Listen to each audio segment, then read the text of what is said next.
isso agora. Todo mundo, vamos lá. De todas as tribos, povos e raças, muitos virão te louvar. De tantas culturas, línguas e nações, no tempo e no espaço virão te adorar. Agora bem forte, toda a igreja. Bendito seja sempre o Cordeiro, Filho de Deus, raiz de Davi. Bendito seja seu santo nome, Cristo Jesus, presente aqui. Bendito seja o Cordeiro de Deus. Remidos, comprados, grande multidão, muitos virão te louvar. Aleluia.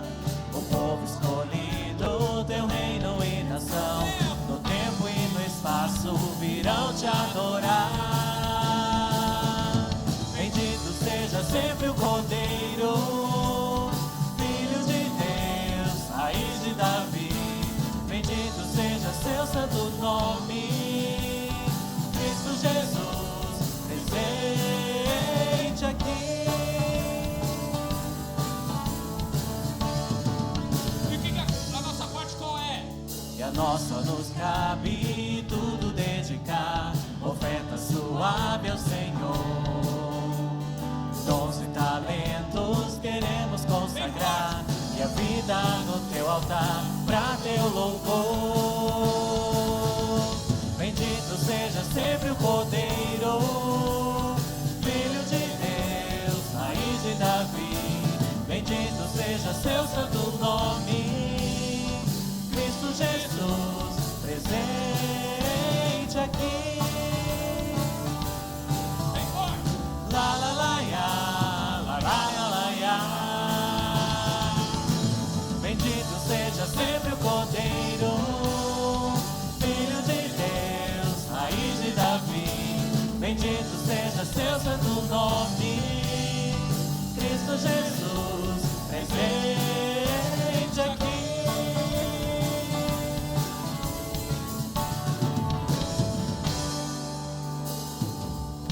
E as palmas louvam ao Senhor Jesus. O Cordeiro de Deus venceu, ele abriu o livro e ele é digno, aleluia.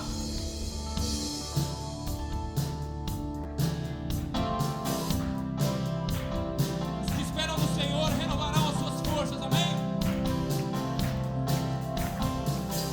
Vão voar como águias, vão correr, não vão se cansar. Vamos lá, todos juntos. Moças surgem-se, espero no Senhor, quando espero no Senhor, quando espero no Senhor.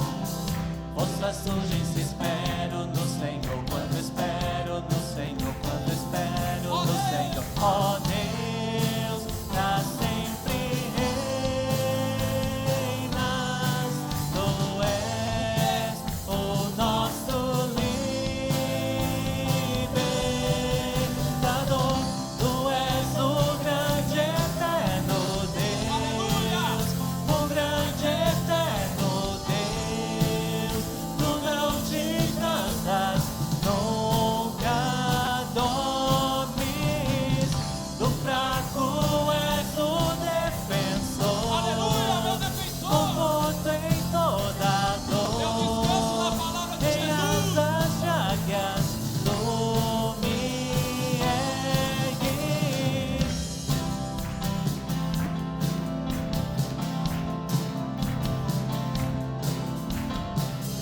Forças surgem, te espero no Senhor, quando espero no Firme, meu Senhor, irmão. quando espero Firme, no Jesus. Senhor. Forças surgem, te espero no Senhor, quando espero no Senhor, quando espero Meu no Deus. Senhor. Ó Deus, pra sempre reinas. Tu és o nosso libertador. Tu és o grande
Quero ler com vocês um texto da palavra de Deus que se encontra em Marcos, capítulo 6, dos versos 30 até o verso 34. Diz assim a palavra do Senhor. Os apóstolos reuniram-se a Jesus. Eles relataram tudo o que tinham feito e ensinado. Havia muita gente indo e vindo, ao ponto deles não terem tempo para comer. Guarde isso na minha cabeça. Eles não tiveram tempo para comer. Jesus lhes disse: venham comigo para um lugar deserto e descansem um pouco. Então, eles se afastaram num barco para um lugar deserto, mas muitos dos que viram retirar-se, tendo-os reconhecido, correram a pé de todas as cidades e chegaram lá antes deles.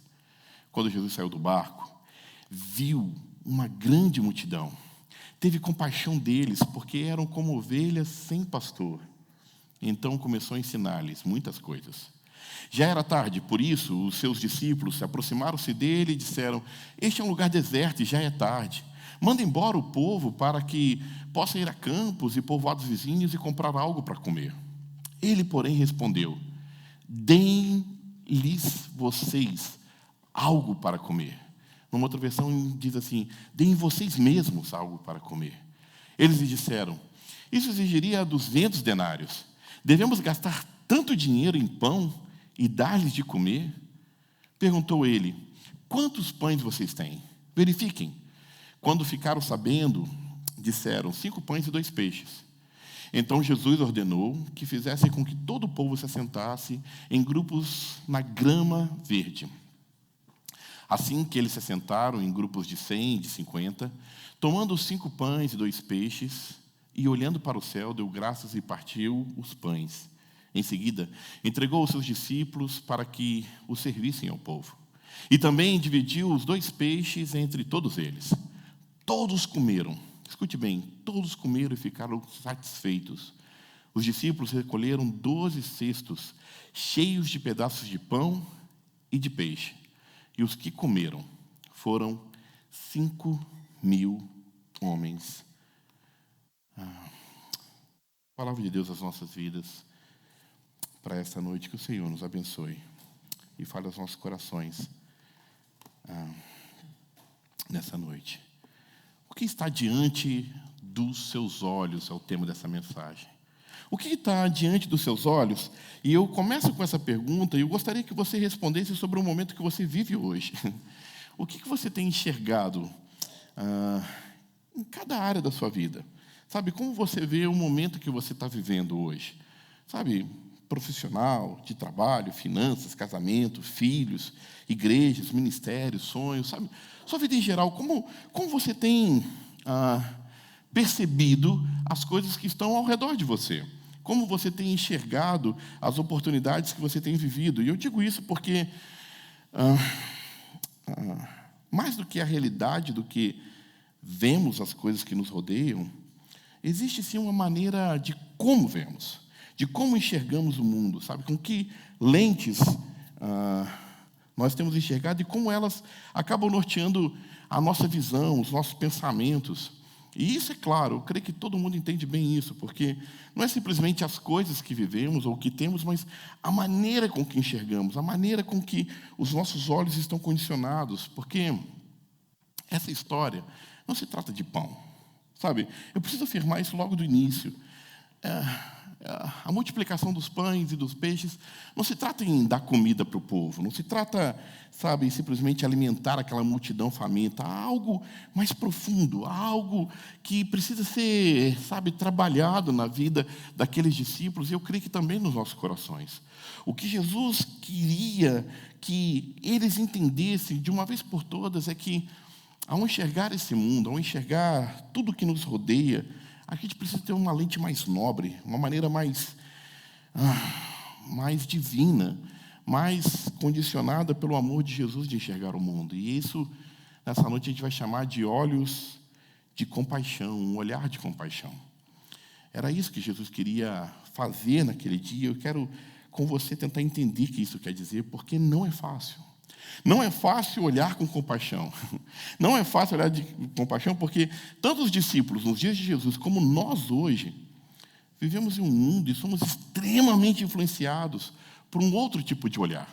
Nós somos, sabe, impactados e impulsionados a viver de uma maneira que o mundo nos empurra com todas as forças e quer que a gente olhe o mundo inteiro, tudo que fazemos a partir dessa perspectiva. E eu vou chamar essa outra maneira de viver do olhar do egoísmo.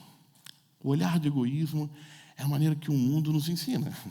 Somos ensinados, desafiados todo o tempo a ser o melhor, a buscar o nosso conforto, a buscar aquilo que é melhor para mim. No dito popular brasileiro, farinha pouca, meu pirão primeiro. É um contraste entre duas maneiras de enxergar o mundo. Essas duas maneiras de enxergar o mundo vão determinar tudo, absolutamente tudo que fazemos. O nosso casamento, a nossa vida, nossas finanças, a nossa relação com Deus, a nossa relação com o próximo. Porque esse milagre e essa obra que Jesus está realizando é tão importante, meus irmãos, é tão importante, que esse é o único dos milagres que Jesus realizou, que está relatado nos 4 evangelhos. Há milagres que estão em 3, há milagres que estão em 2, há milagres que só estão em 1, mas esse milagre, os 4 evangelistas se detêm a falar sobre ele, porque ele foi muito impactante, eu creio que na vida deles que viveram isso. Esse milagre foi tão impactante que não podia deixar de estar em nenhum dos relatos, e cada um deles conta o que aconteceu naquele dia por uma perspectiva diferente. Vocês entendem isso, né? Os apóstolos, eles escrevem, mas não teve ninguém narrando para eles, estão relatando as memórias dele. E se eu estou aqui nesse ponto da sala, e se tem um outro do outro ponto da sala, se tem um outro do outro lado, a maneira com que a gente vai enxergar as coisas é diferente. A gente sabe, por exemplo, que em João, quem deu os 5 pães e 2 peixinhos foi um rapazinho, alguém que estava lá. A Bíblia usa um termo para um jovem que entregou os 5 pães e 2 peixinhos. Nos outros evangelhos, eles só sabem que o pão chegou lá. Mas há um ponto especial em tudo isso. Há um ensinamento bem profundo que Jesus quis fazer na vida deles. Eu espero que o Senhor faça nas nossas vidas hoje. Porque, novamente, eu digo e afirmo, não é fácil. Porque, assim como aqueles discípulos, nós estamos condicionados a ver esse mundo por um olhar egoísta. Por um olhar do egoísmo, sabe? Um olhar que olha tudo com escassez. Sabe? Que compreende a falta. Nós estamos vivendo um momento de profundas transformações nesse país. E uma das transformações que eu tenho visto é o que está acontecendo agora na vida da igreja. A igreja histórica nos Estados Unidos. Eles tiveram muito dinheiro. Você tem uma ideia, a igreja presbiteriana aqui nos Estados Unidos emprestou dinheiro para o governo. Vocês podem imaginar isso? Sabe, eles tiveram muitas riquezas, mas, ao longo dos anos, a igreja, por uma série de razões, eu não quero tentar entender todas elas, ela tem diminuído. E, pela primeira vez, eles estão enfrentando algumas crises financeiras. Algumas crises financeiras sentadas em cima de um patrimônio gigante. A gente não entende isso, porque eu digo para vocês, como a experiência que eu vivi lá na igreja do pastor Silvio, com muito pouco a gente faz muito, sabe? A gente mete a cara, a gente lança o passo de fé. Eu creio que nós fomos criados, todos que nasceram e foram criados no Brasil, entendem um pouco que essa coisa da falta, né? Entre as experiências que a gente compartilhou com os nossos amigos lá, a gente reuniu os amigos que a gente ia para o centro da cidade, ali, Volta Redonda. Isso também é louco, deixa eu contar isso. Acostumado aqui de vir para a igreja, hoje eu gastei quase 50 minutos. Então, eu tinha fiz umas consultas médicas lá, e era 10h30 da manhã, então 9h30 eu já estava pronto para sair. Meu pai, você está louco? Vamos sair daqui lá para 10h15. Eu falei assim, não, pai, é 10h30. Precisamos de 1 hora, pelo menos. E aí saímos de casa 10h20 e chegamos com 2 minutos de antecedência. É tudo muito perto, né? Assim, a diferença é gigante de questão de distância. É claro que quem mora em São Paulo, não é uma cidadezinha pequena igual a minha, mas por que eu estou falando isso? A gente lembrou de uma experiência, alguns vão lembrar disso, tinha um hot dog self-service, que era um saquinho que tinha, dava o pão e a salsicha, e tinha assim, uma fileira de coisas para você colocar, batata palha, milho, ervilha, um bocado de coisa. E a gente lotava aquele saquinho, o pão e a salsicha sumia de tanta coisa que colocava. E era como R$1 na época, não lembro os valores na hora, mas a gente era duro igual um coco, que nenhum tinha dinheiro para comprar um inteiro. Então a gente juntava as nossas moedas, comprava aquele sanduíche e rachava 3, comendo um hot dog. Essa coisa da escassez, de você não ter o suficiente, não é nem entendido para quem vive muitas vezes em tanta abundância. Só que, com as mudanças que têm acontecido, as pessoas começam a pensar, já que está faltando, eu preciso olhar para mim mesmo. Eu preciso cuidar primeiro do meu, eu preciso garantir que eu tenha. Essa cultura da escassez, esse olhar egoísta, sabe, parece que tem uma certa razão. Vamos ser sinceros, Jesus merecia descansar. Sabe, se vocês veem o contexto do que está acontecendo no capítulo 6 de Marcos, e é interessante que está em harmonia com Mateus, está em harmonia com João, com Lucas, é que alguns eventos aconteceram antes desse momento que Jesus multiplica o pão. O primeiro deles, Jesus manda os discípulos de 2 em 2, para poderem fazer, então, a missão. E quando eles saem de 2 em 2, eles ficam algum tempo longe de Jesus e eles estão cheios de coisa para contar, sabe? Cheio de coisa quando você, como eu me sinto agora, depois de algum tempo sentar com vocês, querer falar tudo, botar tudo para fora. Só que, quando eles estão se encontrando com Jesus e querem contar todas essas coisas, João Batista, ele é preso, ele é encarcerado e ele é decapitado. João Batista é primo de Jesus. Um primo qual tem um papel importante no mistério do Senhor Jesus. E quando tudo isso acontece, os discípulos com tudo aquilo engasgado aqui para falar. Eu já contei para vocês essa experiência de uma vez em Paracambi, que foi a primeira igreja que eu pastoreei como ordenado. Eu andava muito social, era um outro pastor, né? Andava sempre com roupa social, terno. E um dia um sol de meio-dia, Baixada Fluminense, é um sol para cada um, meus irmãos. E eu atravessando a praça, assim, uma árvore sequer no meio daquela praça, uma irmã chegou para mim, falou assim, pastor, que bom te encontrar aqui. E esse que bom te encontrar aqui foi como 50 minutos, ela falando. E eu comecei a pensar tudo que eu queria responder a ela, todas as coisas que eu queria, sabe, ajudar, intervir. E quando ela terminou de falar tudo que ela tinha para falar, ela assim, ai, pastor, muito obrigado, eu estou atrasado, eu tenho que ir para o trabalho. E foi embora. E ela me deixou com aquilo tudo assim, ó. Parecia que eu ia explodir de tanta coisa, e eu suando. Os discípulos estavam desse jeito, desejando falar com o mestre. Jesus teve o seu primo morto, ele merecia descansar. Sabe o que acontece? Ele não tem tempo. A multidão seca Jesus. E aí, ele vendo que os discípulos não tinham nem comido, meus irmãos. Quer ver uma pessoa de mau humor, é deixar ela sem comer. Alguns é deixar sem dormir, depende, mas tem um dia que é os dois. E aí, eles estão com esse combo, cansados, com fome, e eles se retiram para um lugar deserto, e quando eles chegam lá, está todo mundo lá esperando o Senhor. Entendam bem, quando a Bíblia fala de 5.000 pessoas, no final da história a gente vai saber que são 5.000 homens, não se conta mulheres e crianças nessa contagem. Se a gente fizer uma conta simples, que cada homem estava acompanhado da sua esposa e de 2 filhos, na cultura judaica eles tinham muitos filhos, mas vamos imaginar uma média de 2. A gente está falando de umas 20.000 pessoas aglomeradas, esperando para ver Jesus. E esses discípulos, cansados, com fome, quando olham aquelas pessoas, eles pensam assim, o que essa gente está fazendo aqui? Sabe, eu não convidei ninguém. Sabe, não, deixa essa história para outro momento. Sabe quando você está lá, pronto para descansar, e aí de repente chega aquela multidão de gente na sua casa, e fala assim, meu Deus, eu não estava esperando ninguém, é isso que está acontecendo. Jesus olha aquela multidão e o olhar egoísta dos discípulos parece que tem uma razão. Eu mereço descansar, eu mereço comer, eu mereço ter um tempo com o mestre. Eu estou com tanta coisa para falar e não posso. O problema, meus irmãos, é que esse olhar egoísta, ele sempre busca saciar a si mesmo. E todas as nossas relações são pautadas por esse sentimento de que eu preciso ser saciado. Quando Jesus diz que se os seus olhos forem bons, o seu corpo todo será luminoso, mas se os seus olhos forem maus, quão terríveis trevas haverá na sua vida.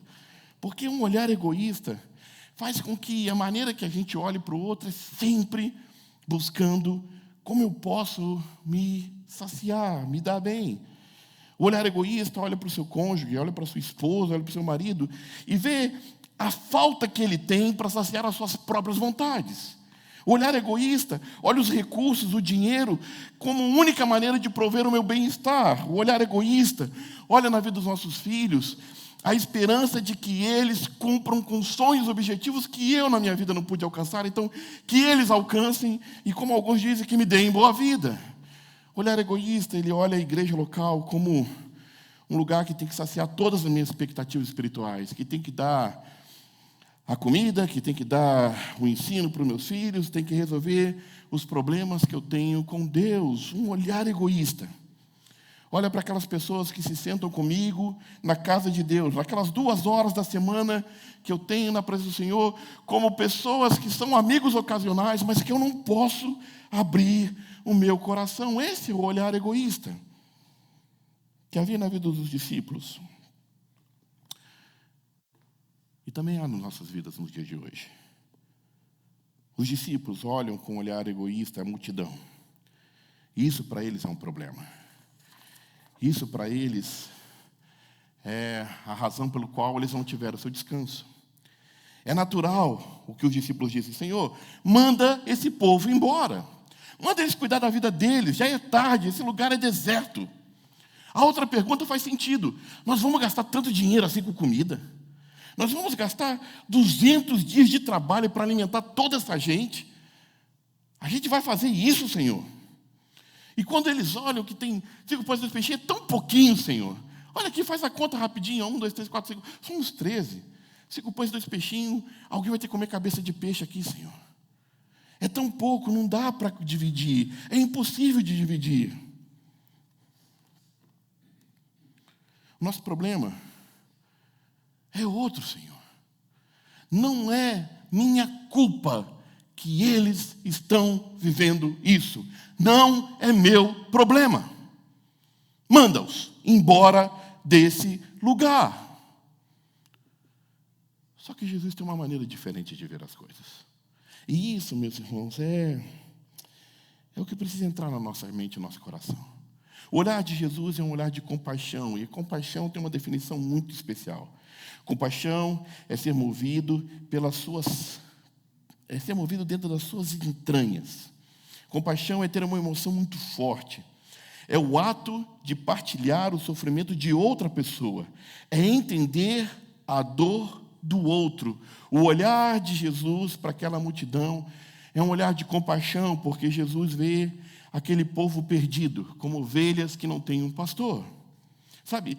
E ver essa gente sem esperança move o coração do mestre.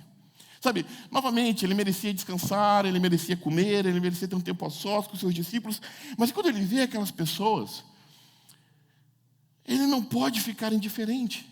Quando ele vê o problema daquelas pessoas, ele não consegue simplesmente passar, sabe, com aquele olhar, olhando para o horizonte para não ver quem está aqui do lado com o seu problema. Ele não consegue fazer isso porque o seu coração se move, as suas entranhas se movem. O olhar genuíno de Jesus, esse olhar de compaixão, move o viver. E sabe, porque o olhar de Jesus é guiado por valores eternos. E quando Jesus olha, ele muda as relações. Um olhar de compaixão, o olhar que Jesus nos ensina, o olhar que Jesus nos ensina a olhar, faz com que a gente veja o nosso cônjuge, o nosso esposo, como aquele que deve receber o meu amor incondicional.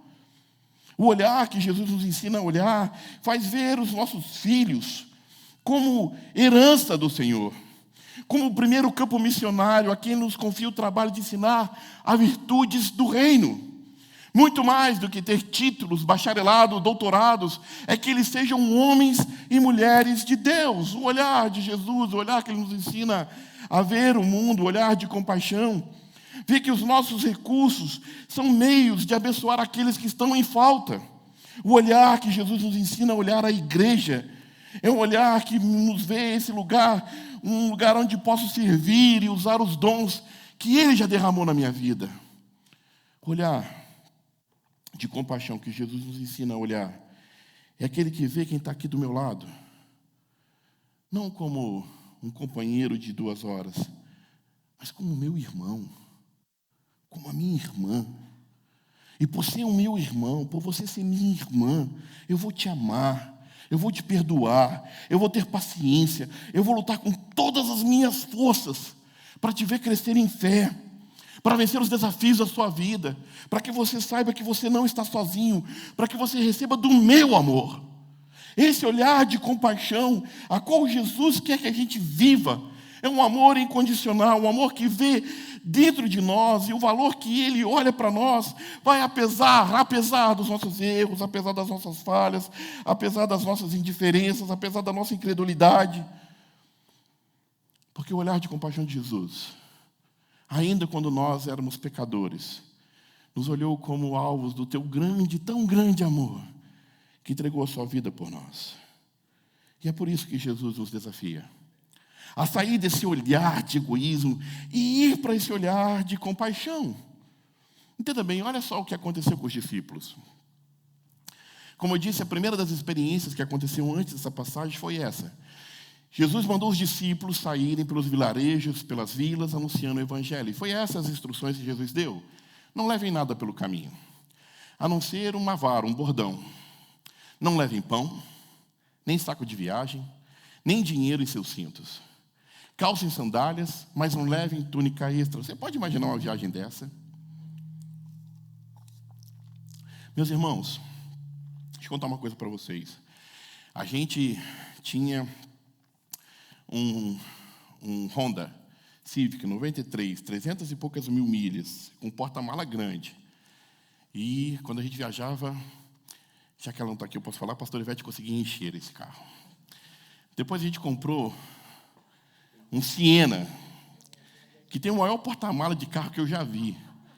E conseguimos encher esse carro. Agora a gente tem uma caminhonete. A gente viajou, a gente conseguiu encher e não tinha lugar, teve que coisa dele. Eu falei assim, como é possível? Você pode imaginar essa viagem? Sem levar nada, sem levar dinheiro, sem levar o suficiente, uma roupa extra. Eu vou contar algo. Eu fui para praia. Minha mãe levou bota. Eu falei assim, mãe, você está levando bota para a praia? Como é possível? Como é possível sair numa jornada dessa maneira?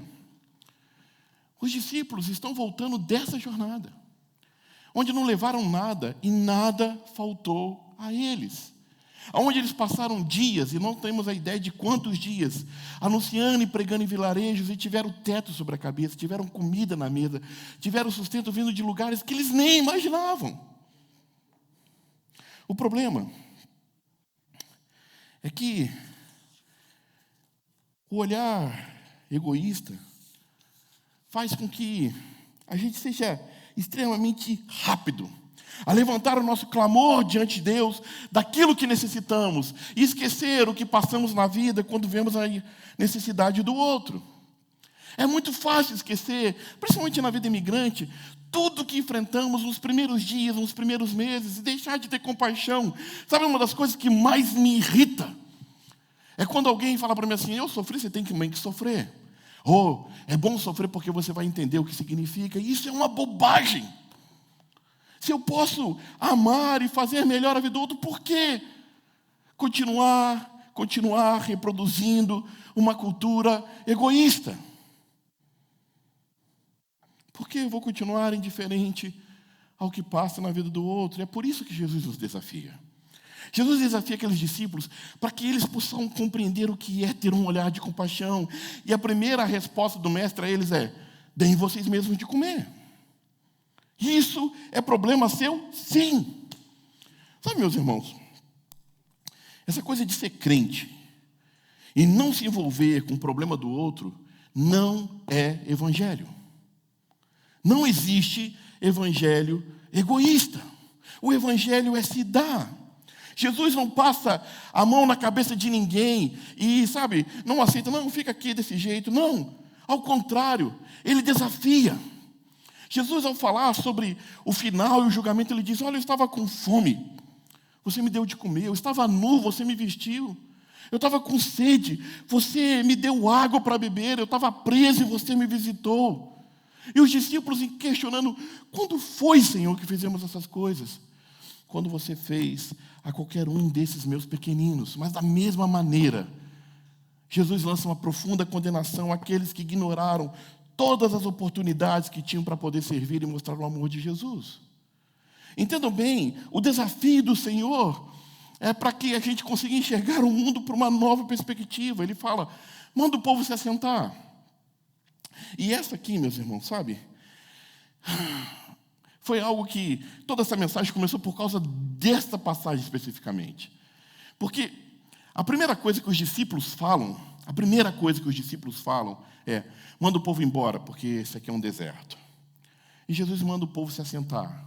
E é mais ou menos assim, se está mandando o povo se assentar, vai criar expectativa. Opa, está dando a hora da janta, não bate uma panela aqui. Será que vai ter alguma coisa? Mas não, está preparando a mesa. E essa expectativa de que agora é hora de comer, faz com que um detalhe seja mostrado. Isso se repete em todos os evangelhos, mas João fala de uma melhor maneira. João diz assim, manda o povo assentar-se. Havia muita grama naquele lugar e todos se assentaram. Você pode conseguir perceber a diferença da cena, do que está acontecendo aqui na realidade, de um olhar egoísta e de um olhar de compaixão? Porque o olhar egoísta só via o deserto. Sabe, alguém pode falar comigo e argumentar comigo que está falando de deserto aqui, um lugar que não tem nada próximo. Mas não, está usando a palavra deserto mesmo desse de areia, de total, assim, ausência de vida. Mas quando Jesus manda sentar, há muita grama, é um campo. É um campo verde, e as pessoas começam a sentar, e é exatamente isso que acontece com o olhar egoísta. É exatamente isso que acontece com esse olhar humano. A gente começa a olhar a realidade como tudo de ruim. Não importa se estamos numa boa casa, não importa se estamos num bom carro, não importa se estamos comendo boa comida. Se os nossos olhares forem ruins, temos razão para reclamar. Temos razões para argumentar que tudo está terrível. Porque esse olhar egoísta é movido pelo medo, pela falta. E é por isso que Jesus continua nos desafiando. E Ele nos desafia dizendo assim, olha, verifiquem. Quantos pães vocês têm? O que você tem? É necessário nos dar conta do que temos. É necessário dar conta e ver aquilo que já possuímos. A gratidão, meus irmãos, começa a nascer no coração daquele que começa a reparar quantas bênçãos ele recebeu, como um velho hino, como uma velha canção. Conte as bênçãos. Dize-as quantas são recebidas pela divina mão. Vem dizê-las todas de uma vez e ficarás o quê? Surpreso. O quanto Deus já fez. E quando eu penso sobre isso, é que aqueles discípulos, ao olharem para a vida deles, eles se dão conta do que o que eles têm não é suficiente. Na verdade, nós não somos suficientes. Nós não somos suficientes para cumprir todas as coisas grandiosas que Deus quer fazer através de nós. Mas quando nós tomamos aquilo que nós temos, aquilo que é insuficiente, e colocamos na mão do Senhor, Ele transforma isso em abundância. É por isso que a Bíblia diz que o Senhor chama, e não somente chama, como Ele capacita. É o Senhor, e tão somente o Senhor que tem o poder para fazer em nós obras que vão além da nossa capacidade de entender. Porque se de coração sincero entregarmos toda a nossa vida na mão do Senhor, Ele nos fará superabundar em tudo, em graça, em força, em ministério, em vidas. Nós vamos superabundar em graça, em alegria, em cada área da nossa vida, no nosso casamento, na vida dos nossos filhos, no nosso trabalho, no ministério, na vida com os irmãos. O Senhor tem poder para transformar aquilo que não é suficiente em abundância, em superabundância. Ao ponto que 20.000 são capazes de comer e ser saciados. E eu poderia terminar essa mensagem aqui. E ficaríamos com esse grande milagre. Todos são saciados. Maravilha! Esse é o grande milagre. Mas, os discípulos, mesmo depois de ver tanta abundância, os seus olhos insistem em ter um olhar egoísta. No mesmo capítulo. Logo depois que tudo isso acontece, vai passar algo muito terrível na vida desses discípulos. Jesus vira para eles e fala assim, atravessem um barco para o outro lado. Jesus não entra no barco com eles. No meio da tempestade, no meio da noite, vem uma grande tempestade e eles começam a achar que vão morrer. Os evangelhos contam detalhes. Como eu disse, cada um está contando de um detalhe de um ponto de vista diferente. Mas a verdade é que em todos eles, quando Jesus se aproxima, eles gritam, é um fantasma, eles estão temendo. Jesus diz, acalme-se, sou eu. Jesus acalma a tempestade, entra no barco. Marcos nos dá um detalhe. Um detalhe que nos mostra o que eu disse desde o início. A primeira afirmação que eu fiz, que esse milagre não tem a ver com a multiplicação dos pães, e sim com a obra que Deus quer realizar na vida daqueles discípulos. Porque quando Jesus acalma a tempestade, sobe no barco, e o vento se acalma, eles ficaram atônitos. Eles ficaram maravilhados, porque agora era a vida deles que estava em risco. Vocês lembram? Até então, não tinha a vida deles em risco. Era a gente passando fome, cada um com o seu problema, mas agora era o meu problema. Era eu que estava a ponto de morrer. Era eu que estava com uma causa urgente. Era o meu filho, era a minha esposa, era meu dinheiro, era a minha casa. É a minha vida. E quando Jesus acalma, Marcos revela por que tudo aquilo passou. Pois eles não tinham entendido o milagre dos pães. E o coração deles estava endurecido. Meus irmãos, eles não compreenderam o milagre que Jesus fez. De fato, você poderia dizer, não tem como compreender, pastor, milagre, porque é milagre, é uma coisa, sei lá, extraordinária. Jesus traz à existência coisas que não existem. Você parte um pão e vira mais pão, e parte outro pão e vira mais pão. É algo maravilhoso. E talvez você poderia até dizer que algumas pessoas que estavam lá, 20 mil pessoas, nem se deram conta que estava tendo pão multiplicado. Talvez aqueles que estavam lá no final, só viu chegando o cesto de comida e falou assim, não, essa igreja aqui é boa, no final do culto dá comida. A gente dizia isso de Casa Brasil toda semana, né? Mas olha bem, talvez eles pensaram assim, isso é o normal deles aqui, tanto que eles continuam seguindo a Jesus. Em João, logo depois, no mesmo capítulo 6, a primeira multiplicação, capítulo 6 mais à frente, o povo vai seguir Jesus porque quer comer pão. Jesus não multiplica pão, vai todo mundo embora. Novamente, meus irmãos, não tem a ver com alimentar aquela multidão. O que aqueles discípulos não entenderam, e essa é a raiz do problema, não é exatamente como o milagre foi feito, mas o porquê Jesus realizou tal milagre. Eles não entenderam qual é o propósito do Senhor fazer aquilo. Eles não conseguiam entender por que aquilo tinha acontecido, porque eles viram o pão se multiplicando, eles comeram do pão da multiplicação, eles se saciaram também. Mas os seus corações estavam endurecidos. Sabe por quê, meus irmãos? Os nossos olhos são guiados pelos nossos desejos. Eu queria muito ter lembrado o nome do filósofo, mas eu não lembrei. Mas uma das aulas de filosofia que eu guardo na minha memória é de um filósofo que fala que os nossos olhos são guiados pelos nossos desejos. Essa é a frase que ele diz. E o que ele explica é que, como os nossos olhos são condicionados pelos nossos desejos, nós começamos a ver aquilo que desejamos em todo lugar. Eu contei essa experiência para alguém. Eu colecionava cartão telefônico. E por colecionar cartão telefônico, aonde eu passava, cartão telefônico é velho pra caramba, né? Todo dia eu passava, eu via um cartão telefônico, eu via naquilo um tesouro. E eu lembro que eu tinha na minha carteira um Thier Sangue, que era um dos primeiros cartões que saiu. Ele valia dinheiro. Sei lá, na época era um bom dinheiro.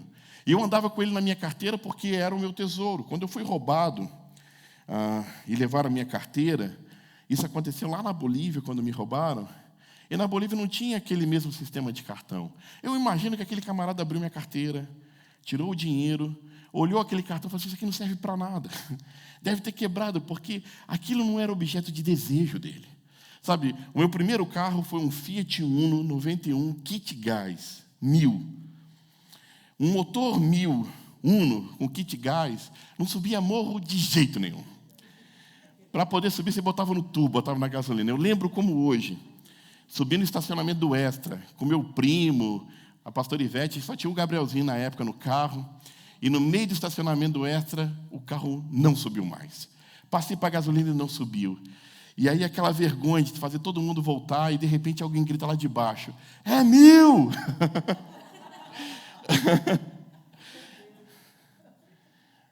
Mas eu queria tanto um Uno.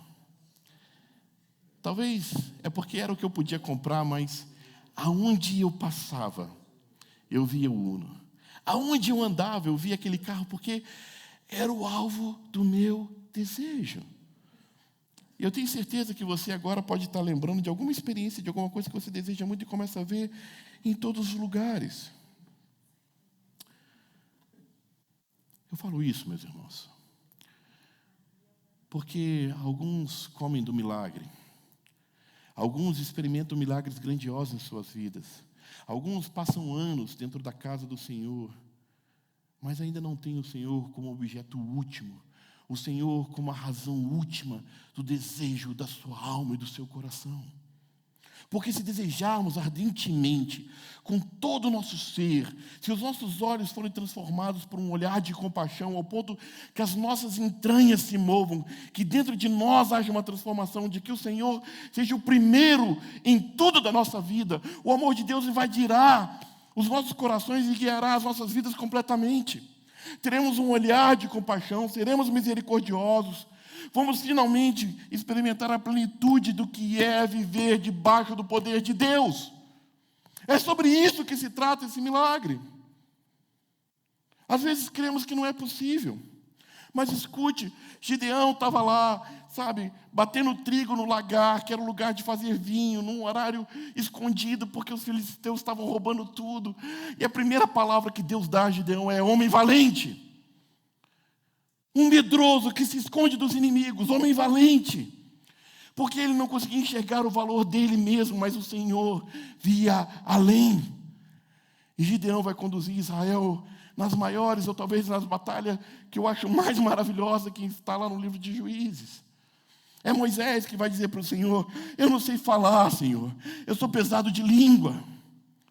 E não houve nenhum outro homem como Moisés. E quando eu penso no que o Senhor vê na minha vida, no que o Senhor vê na sua vida, meu irmão, são coisas que você não é capaz nem de imaginar.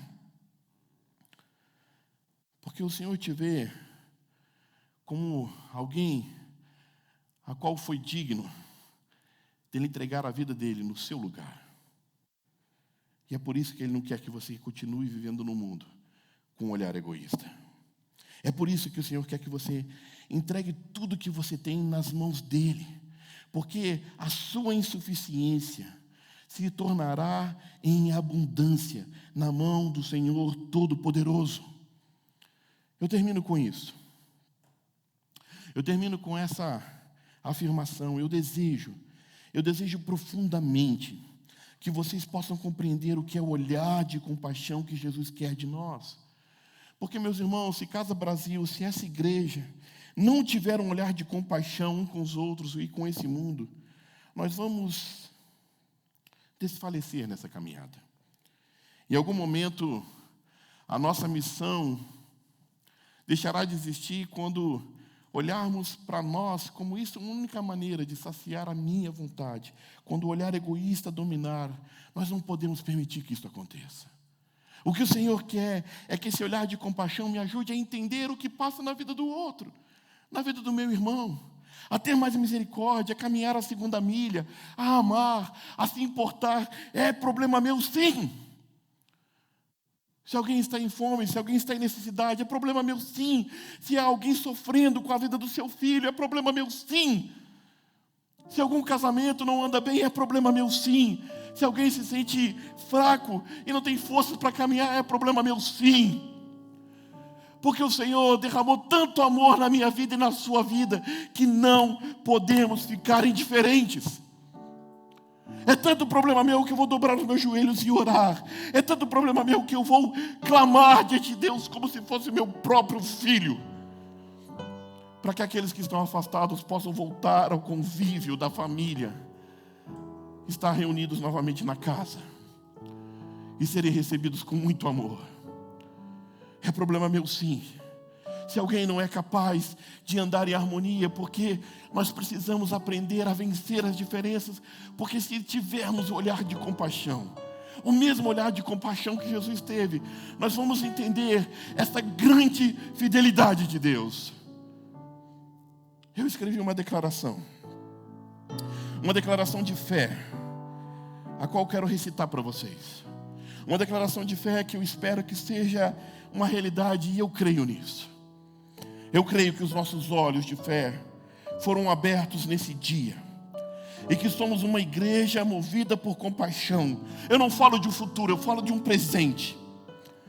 Eu quero crer, e eu creio, que as nossas entranhas sentem a dor do outro, que entregamos tudo que temos de precioso na mão poderosa do Senhor, e saber que Ele vai quebrar, que Ele vai dividir, mas quando Ele fizer essas coisas, Ele vai transformar isso em algo novo.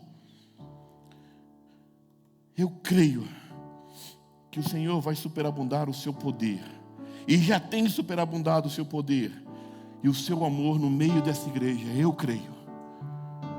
Portanto, meus irmãos, que eu e você possamos olhar esse mundo com um olhar de compaixão, a mesma compaixão que houve em Cristo Jesus. Que Deus nos abençoe. Que Deus nos abençoe. Eu te convido a louvar essa canção.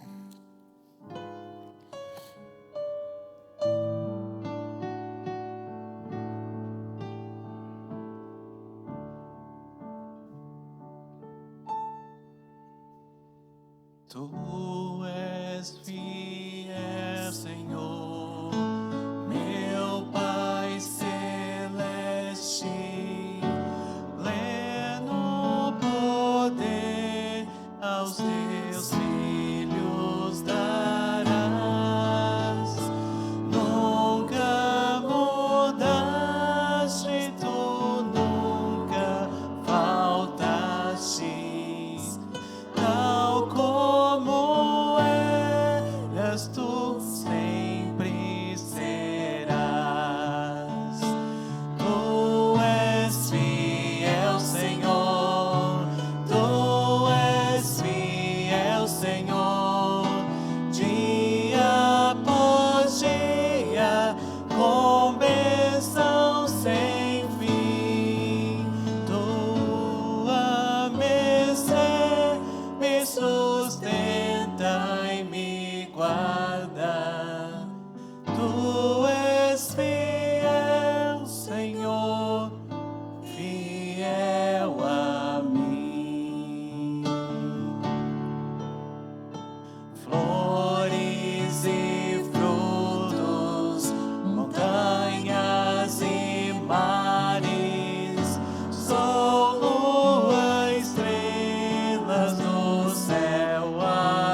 esse é o Deus que fez flores e frutos, montanhas e mares.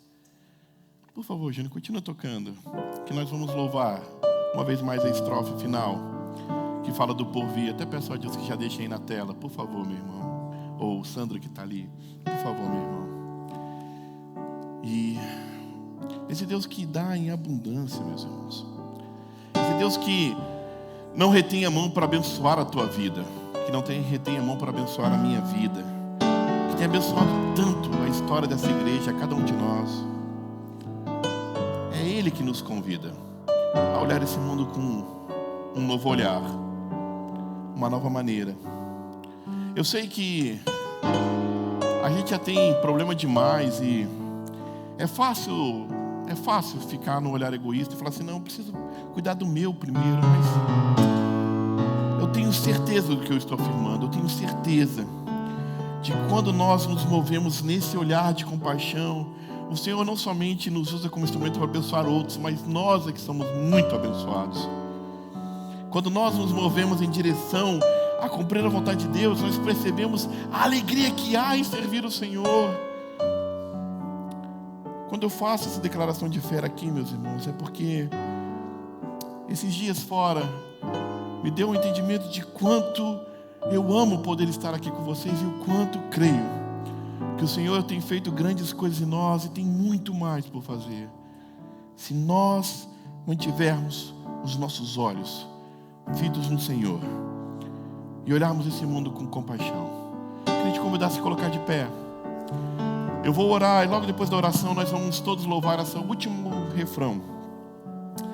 E eu quero te convidar realmente a declarar essa fidelidade, Deus. Tu és fiel, Senhor. Declare isso. Quando eu perguntei no início dessa mensagem o que está diante dos seus olhos, se há incertezas, se há impossibilidades, se há coisas que você não é capaz, entregue na mão do Senhor. A sua insuficiência se tornará em superabundância na mão do Deus Todo-Poderoso. Pai bendito, eu te louvo pela vida dos meus irmãos. Derrama da tua graça, do teu poder, ó Deus. Abra os nossos olhos. Abra os nossos olhos. Que a nossa grande alegria de estar em tua presença, ó Deus, não seja uma obra do passado, mas seja a alegria do hoje, Senhor. Ó Deus, que seja o dia de hoje, o dia da tua tão grande salvação, ó Pai. Que essa declaração de fé não seja uma esperança a se realizar, mas uma realidade de vida hoje, Senhor. Nos ajude, Senhor. Nos ajude, Senhor, a ultrapassar todas as barreiras, Senhor. Que de alguma maneira, Senhor, eu possa ter misericórdia com o outro, mais amor um pelo outro. Que eu possa ter, Senhor, o teu Espírito movendo dentro de mim. Usa-nos, ó Deus, para anunciar as maravilhas do teu reino, ó Deus, aqueles que estão perdidos. Usa-nos, ó Deus, para ser um braço consolador àqueles que choram. Usa-nos, Senhor, com risos e júbilos de alegria, com as vitórias daquilo que está passando na vida do meu irmão e da minha irmã. Usa-nos, Senhor. Usa-nos, Senhor, como canal de bênção e de amor, a mostrar que Tu és real, porque nós somos um contigo. Abençoa o Teu povo, Deus. Abençoa a vida desta igreja. Abençoa cada um de nós. Obrigado pela Tua tão grande fidelidade. Louvemos ao Deus que é sempre fiel. Pleno perdão Tu dás, paz, segurança, cada momento me guia, Senhor, e no porvir, ó que doce esperança, desfrutarei do Teu reino.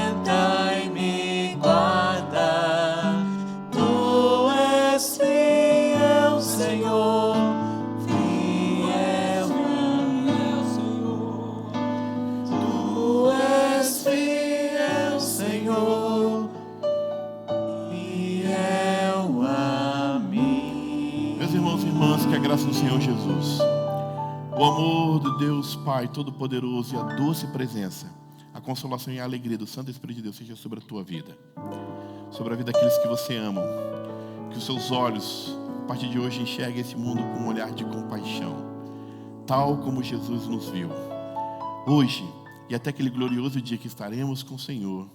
Amém e amém. Que Deus abençoe.